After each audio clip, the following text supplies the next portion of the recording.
Welcome, people. Thank goodness one person sent me the link to this. Second interrogation of the armorer on Crime Circus. Police interview with Hannah. So this is the second interview. I've already done a 3-part series on our other one. This looks like it's going to be 54 minutes. I have no idea what it's going to be. I'm watching it cold with you. So here we go. Just a couple minutes, and I will be right there. Do you want the big one? Yeah. Whichever one.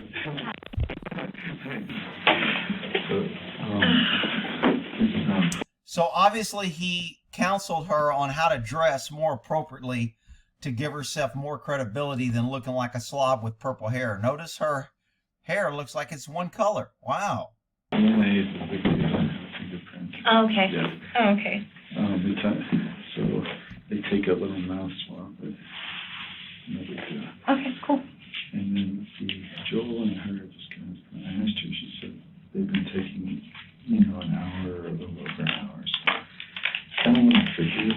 Okay. But it's going to be fine. Okay. Yeah. So I talked to your dad a little bit. I'm going to have to put my headphones on. I said, yeah, she's doing good. Hang on. So even with the headphones on, I can barely hear much better, but I'll look like Joe Rogan, like I know what I'm doing because I have headphones. I just need bigger ones. But anyway, here we go. Oh, yeah. Thanks. Yeah. Really good. That's awesome. Yep. So you're able to stay here tonight, too, right? You don't have to drive back. I think I'm gonna drive back to Albuquerque, but yeah. Oh, good. Albuquerque, I mean, not all the way to... Yeah, no, not all the way. Yeah, I'll be fine for tonight. I'm going to tonight. be worried about that, because that's a long drive. Oof. Yeah. 4 hours in the dark? No, Thank no, you. that's not good. Yeah. Yeah, the place to stop off would be Flagstaff, too, and, Flagstaff this year just come. So she doesn't appear very nervous, even though she probably should be, because this is a focus of investigation. I'll see whether her attorney does a good job or a bad job, or whether he looks like he's trying to hide something. But you notice he has a pad and a paper to take notes, unlike the two. I wonder if the same 2 female interviewers are going to do it. Oh, I know. Scary. I've had that happen. I almost Yeah. did one, yeah. Definitely. Ted, and he was cool. So he said everything was good. It's fine. Like this, is it? No, it's hotter. It's hotter. It's It's like 80. You want during... Yeah. I liked mine. And I'm at least... Do you want water? I'll take a water. Yeah, please. Okay. Yeah. Vanna? Oh. Okay. And your dad was the so was the and I can't hear all this, so I'm just bumping past it. Oh, has Larry been saying that? falling down. Yeah. Some, and maybe he was he's still He's going... Yeah. Yeah. Well, industry, don't know. My dad. Sometimes. they would get it. Yeah. Yeah, when he Very much. yeah. Wow. Yeah. So, yeah. Very much. No way. Yeah, no shit. Literally That's 4 days ago, I crazy. saw her during. She didn't say, goes in tight, God bless you, nothing on his sneeze. No way. Yeah, no shit. Literally That's 4 days ago, I crazy. found out I have a No half brother. way. Then other than that,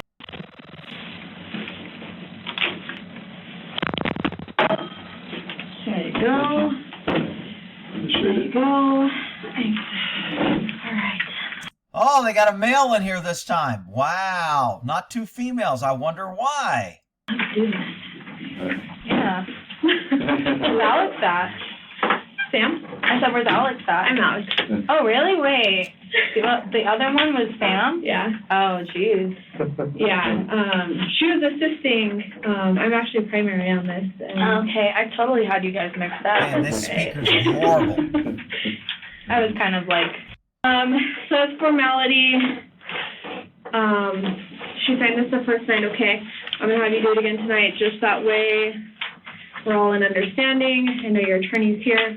This is your statement of rights, okay? okay. I can't believe they're giving her rights with her attorney there. She has an attorney there. Her right says that she has a right to have an attorney. She's got an attorney there, and they're making her do it. I never advise them of their rights if they have an attorney. I would just say on the record your attorney's present. You know you have a right to have an attorney, and he's here. So obviously, you're giving this interview with your attorney's permission. Therefore, you're represented. I liked doing interviews with attorneys because I could ask anything and go anywhere. And I couldn't be accused of being coercive or out of line. Unless the attorney said I was out of line, it didn't matter. If the attorney allowed it, I could do anything I wanted. Because once you have representation, if you trust your attorney and he doesn't help you, I can attack, berate, badger. I can do whatever I want because he's there. And you can't claim, oh, I didn't have representation. I felt. Your attorney's there. You lose all that. So we'll see how this attorney does. But Sure. Do I check all of these? Yeah, initial them for me. Okay. stupid. You got an attorney Back here. your necklace. Thank you. It's actually a locket. Oh, beautiful. Okay. Let's see. Yeah, And I if you know. want to sign as one of the witnesses, and then I'll sign as the other.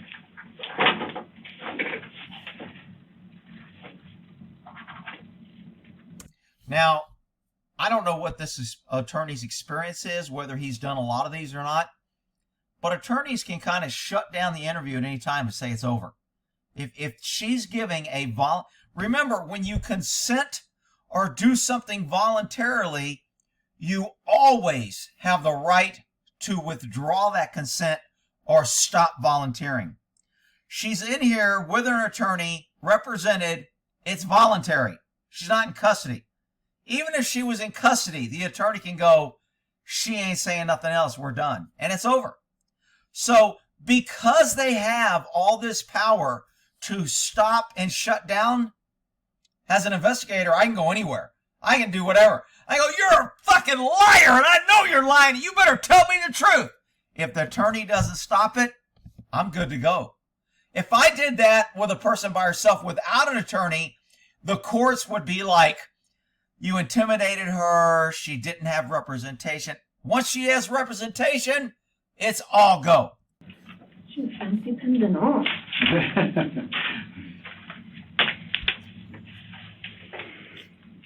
Yes. There you go. All right. So let's just dive right into this. That way we can get you guys on your way, and we'll go from there. Do you have any questions for me before we start? Yeah, because that's important. I want to get you guys on your way.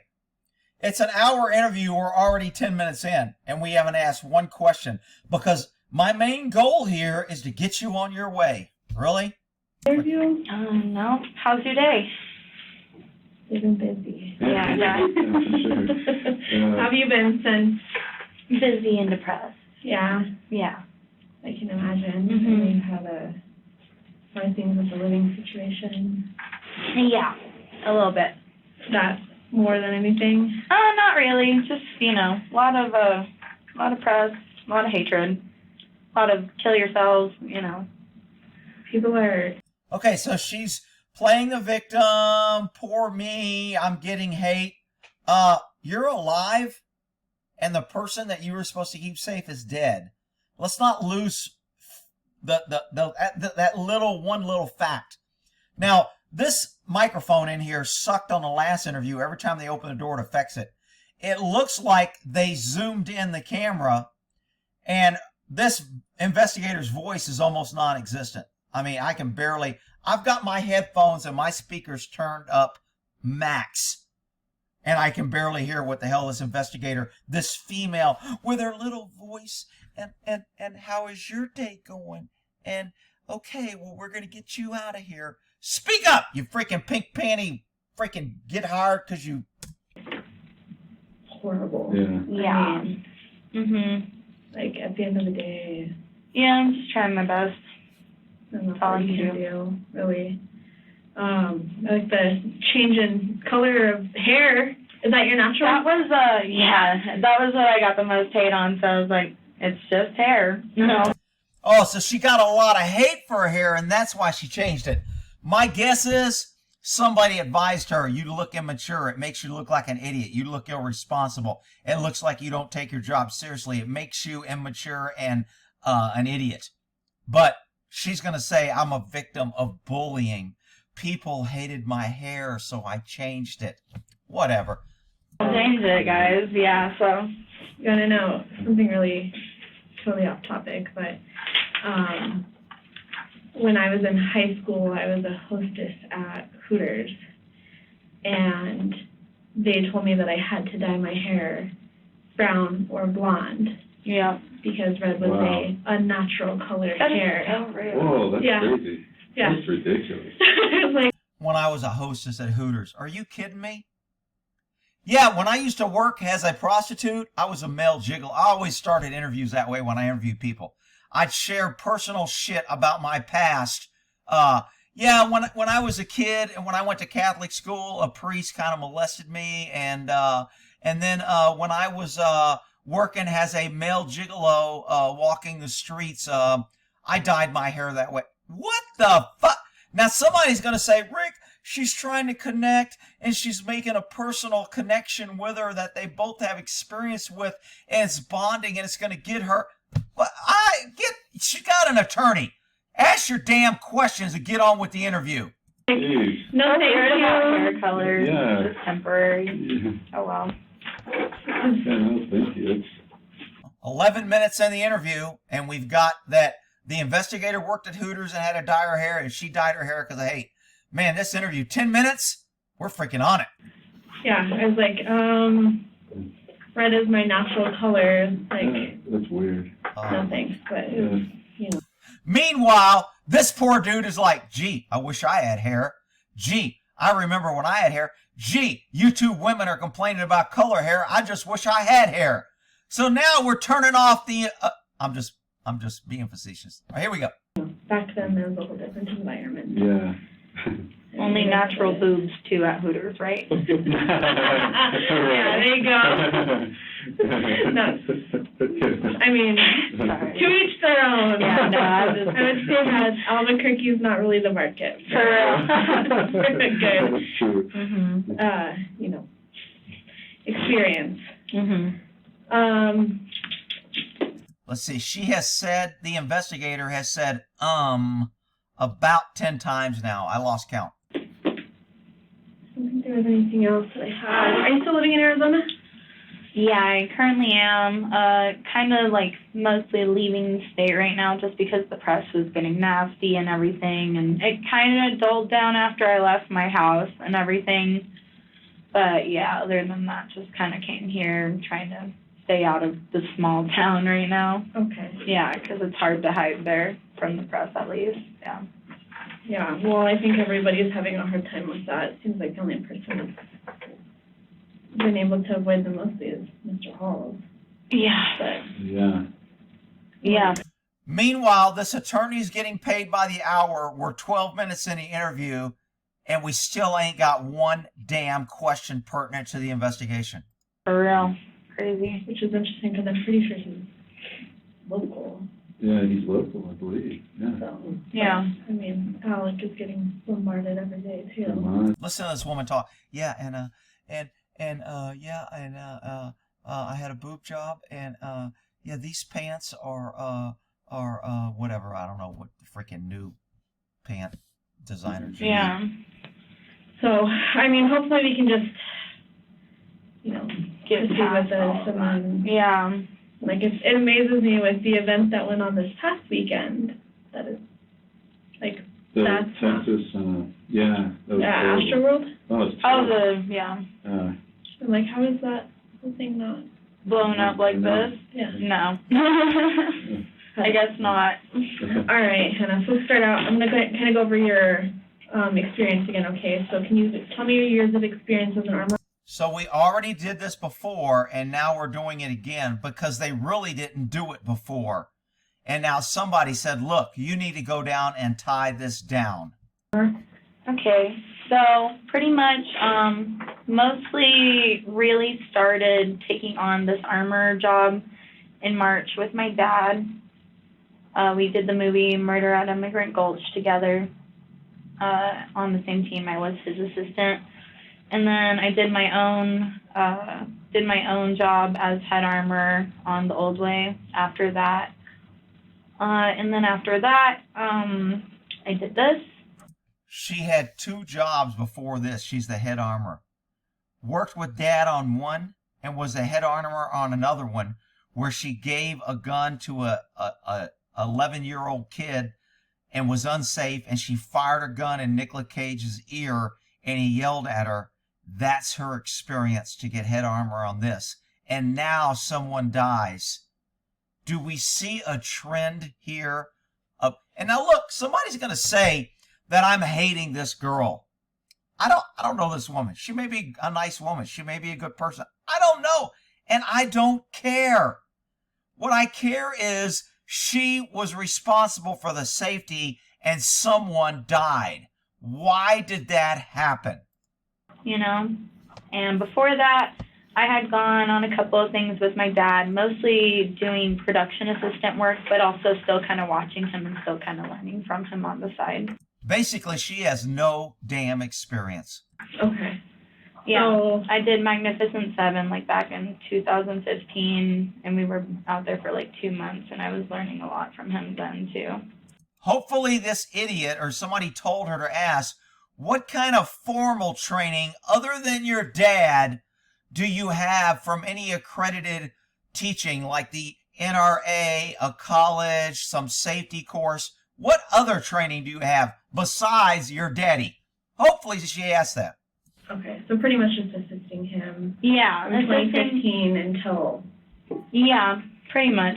And also, well, not like consistently either, because I was in college for a lot of that time. Okay. Yeah, so for a lot of before this, I was in college, so not really able to do the whole film set thing. And in college, were you protesting for more gun control and guns are bad? And was that happening in college? Okay. What did you go to college for? I went to college for communications and film. Okay. Yeah, and I also took a lot of art classes too. Art classes. Oh, she got an art degree. Oh, I got my degree in basket weaving 101. Went to school for 4 years. Didn't do shit. Learned how to be a dumbass liberal and not think.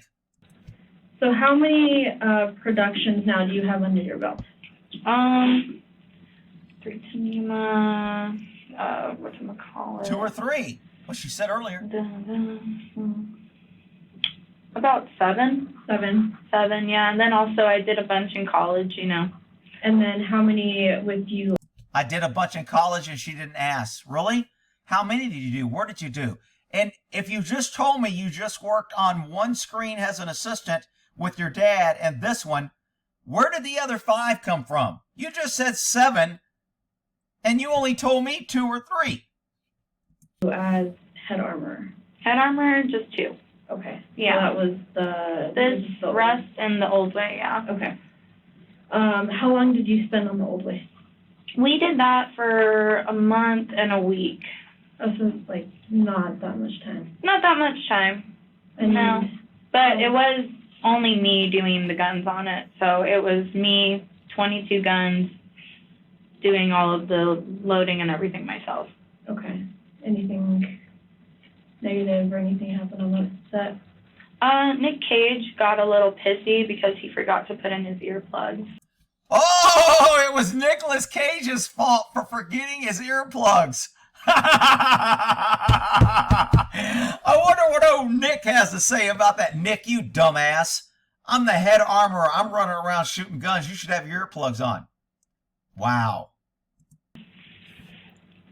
Yeah, and then other people were talking about the random firings that apparently weren't called out or anything, but I called those out actually, and it really comes down to a miscommunication between, I told the AD who's supposed to spin the dials to the other channels and let them know that there's going to be live fire, and he didn't spin the dials. Oh, so it's the AD. I'm assuming AD is not accidental discharge. It's the assistant director. So she told the AD. So it's Nicholas's fault for not putting his earplugs in, and it's the AD's fault. Okay, I got it. So like radio communication? Yeah, so our walkie-talkies and everything, yeah. Once I tell them that we're like going hot and everything, then he's supposed to spin the dials and let every different one know. Okay. So he forgot to do that twice on that. Did any like misfires, accidental discharges, anything of the sort? No. So this is what she's doing here, I'm assuming, is what's called setting someone up to go where you want. Give them enough rope to hang themselves. I want to give you a chance to lie or deny, and I already know the answer to these questions, and I know there were accidental discharges. I know about Nicolas Cage. I know about this. I want to see how honest and whether you're going to tell me. If you don't tell me, I'm going to confront you with it. What about this? And then I'm going to see how you respond. Accidental discharges and no misfires, actually. Okay. What about any official training that you've done? In regards to... Official training? Not really much official training. Oh, Jesus Christ. She says official. I would call it formal. Normally, there's two types of training. There's formal and informal. Informal is kind of like on the job. You know, if you're hanging out with a lot of investigators, you're assisting on a bunch of cases, that's informal training. But if I go to a class for 1 week on firearm safety, that's formal training. It's got a lesson plan. You pay, you go. It's got one specific objectives. It gives you the objectives for the class, and you graduate and you put in the time and you get that class. So there's formal and there's informal training. She says, basically, I've had no official training. Wow. That's what it takes to become a head armor, to keep a set safe with live ammunition, and somebody ends up dead, and no official training is needed. Wow. Texas requires more training to get a freaking concealed permit. Well, not now. You don't need one because we have constitutional carry. But when they had it, at least you had to go through a 40-hour class. So, Joy, I was planning on getting my concealed carry permit. Oh, I was planning. That's always great. When I hear cops trying to justify when they do stupid shit. Well, I was planning on searching the car. I was planning on checking my gun. I was planning on... Shut up. You didn't do it, so quit trying to tell me. I don't give a shit about your plans. Somebody's dead. You have the job. You were getting paid. You accepted the position, and now you were planning to get more training. Wow. Pretty soon, but haven't gotten there yet. okay. And now somebody's dead. You think she'll get it now? Now she'll go get it. For what you do as an armorer, does this job require you to use, like, specific tools when you're doing inspections on weapons? So I don't really do the inspections on weapons too much. I'm not a gunsmith by any means, you know. Wow. I don't do inspections on weapons. Really? Your whole job is what? To look it around and to know whether it's a blank or a real round? That's your entire job? And you're saying it's too tasking? Are you kidding me? And you failed at that because somebody's dead? Jesus. I get them from Seth, like, you know, maintenance them and everything. I was cleaning a couple of them, and a couple of them did have some issues that I couldn't figure out, so I sent them back to Seth, and he sent them back to me, and they were okay. Okay. So any type of, like, malfunction or anything that you came across would go? Yeah. And you're talking about... She should have followed up. The guns you sent to Steph, what were the problems with those guns that you identified? Because it could have showed her ignorance. I couldn't get the hammer back, or the hammer was falling, or it got stuck halfway because she doesn't know what a half-cock is. She's not pinning this girl down and following up. She's letting her make these generalizations, and then she's moving on. Poor investigator. Seth Kenny, right? Yeah. Okay. And I sent back one of the guns because the hammer was pulled back and it wouldn't release back down. And See, she volunteers it, and the investigator should have got that out of her. What do you mean it wouldn't come back? What did you do to try to fix it? How did you identify that that was a problem? If you aren't inspecting guns like you just said, why did you inspect this gun and identify this problem? And she would have probably said, well, I was trying to fire it, or I put a blank in it and I was testing it. But we don't know because you got an idiot that's not asking questions. And I don't know, he said something about I cleaned it wrong or something. I'm not sure, but I cleaned it wrong was the problem. The problem is your lack of knowledge of your specialty that you're hired to keep people safe. How can you say you don't understand guns and your lack of knowledge can't even figure out a minor thing like cocking the gun, and now somebody dies on your set and you're saying it's not my fault? I cleaned 17 other pistols that day, so I don't know how I did that one wrong. Okay. Do you remember which one that was? That was actually one of Miller's guns, and not related to the incident really, but Miller was one of the deputies, and just one of his, the hammer got stuck back, and I've never encountered that before, so Okay. went ahead and sent it back. Okay. So as far as like the movie productions go, do they require you to have any certifications to work? And it can be like anything. I'm not really sure entirely, just because most of the jobs I've gotten have just been like through word of mouth and everything. Or Because of Daddy. I've never had to earn it. I've never had to do an interview. I've never been required to show any training or experience. It's all been because of Daddy. And now that someone died, it's not my fault.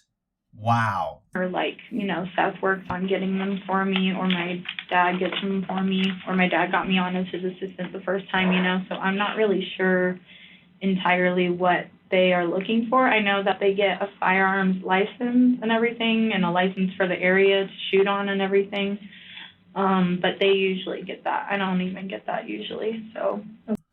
What do you think your job as a head armorer is? What is your responsibility? Who's responsible for the guns? Who's responsible for the ammo? Who's responsible for the safety? Why aren't these questions being, this is just a freaking shit show of an interview again. You would think after the first failure, they would get better. They don't. I'm not really sure in terms of what else. I know that Seth always tells me that I'm on his license to work with these weapons, and that's all I really know. And that's kind of the same with... See, the attorney is taking notes, but he's probably finding out things that he didn't know. So when she just said, I'm on his license, he's going to make a note of that, because he's going to use that later to say, hey, if you think she was the problem, she was only on someone else's license. The person who holds the license is more responsible than my client. They just added her to the license. So that's why he was like, oh, really? You're on someone's license? Oh, I can use that. That's why he's writing that down. Sarah, right? Yeah. Not really sure what that's ever meant. I think she said, I'm not really sure, and I don't know, 20 times already? What exactly are you sure about? Seth always just says Hannah and Sarah are on my license. They should be asking, how did you get the job? You said by word of mouth. Did somebody approach you? Did somebody approach you? Did your dad call? Who hires you? Who do you work for? Who is your boss? Who can fire you? Who do you report to? Who tells you you're doing a good or bad job? Who gives you guidance? None of these questions. We don't know. Shit. Rick, she changed her hair color. What more do you want? License. Okay. But as far as, you go, there's no... No one really asks about much of that. you don't have to take safety classes in regards to anything with movie sets. So that's the thing. I was actually just getting into the union, and with the union and everything, because on this set they hired me non-union. But normally with the unions, you take a safety course, you take a sexual harassment course, and you take a few different things. And I had literally just gotten the paperwork and everything to get in that. And you need 30 union days on a union show before you can do that. And so I had 22 before this job. And so a lot of the days from this job were going to count. So everybody that's always cracking on unions, a lot of times unions, because they argue and negotiate for better contracts, part of that negotiation is what do we as a union give to you and why you're better off with a union. We require standards. We require training. We require, before we hire, this, A, B, C. Those are the things. So when you hire non-union, guess what? You don't have to mess with all those pesky union requirements. Is that good or bad? I'm not saying I'm pro-union, anti-union. I'm just saying she wasn't union. They didn't require shit. Most bosses don't like when things are put on them and requirements. If Alex Baldwin hired her, which we don't know, if he was her boss and could have fired her, which we don't know because nobody's fucking asking, that's why they hire people outside the normal channels, because I don't have to deal with that. Just like Disney didn't have to comply with inspections because they got exempt and the government couldn't get in their business, and they could make their own water, their own electricity, their own police force, their own fire force. They could hide crime. They could make crime public. They could keep it private. They got all those benefits because they kept government out. There wasn't all these requirements. Same thing with unions. Count towards that. Okay. But yeah, so I wasn't even able to get that. But for other than that, like the whole industry doesn't really require anything. It's mostly just California or union. And Wow, the whole union doesn't require. Maybe that's why Brandon Lee's dead and this lady's dead. Maybe that's why, because nobody cares. All right, I'm at 30 minutes. I got to make a part 2. I'll be back.